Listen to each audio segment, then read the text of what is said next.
Hey creators, are you ready to level up your product with some awesome feedback? Okay, great. You're in the right place. Let's dive in to how we can enable the reviews feature on Snipfeed to get your fans talking. So we're going to begin by going to our store and we're going to select the product that we would like to add our reviews to. So for today, we're going to add some reviews to our roller skating lessons. Once you click on the product, you're going to go ahead and select the three dots so we can edit details. Once we get in there, we're going to select additional information and we're going to go ahead and come down to our rating box.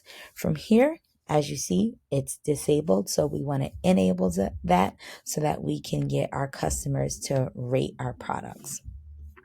Once you select that, you're going to want to toggle on display your products 1 to 5 star ratings, and then you're going to come down here and you can toggle on how many ratings or which type of ratings you would like to show. Do you want to show just ratings from 3 stars and up, 5 stars and up?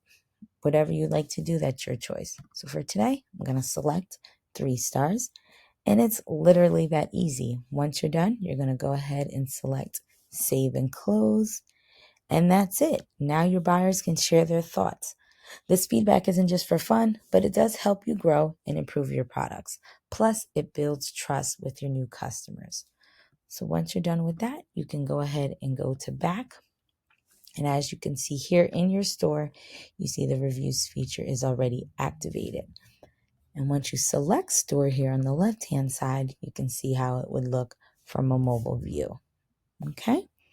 So remember, reviews are all about engagement. Encourage your fans to leave their thoughts by asking questions or offering incentives.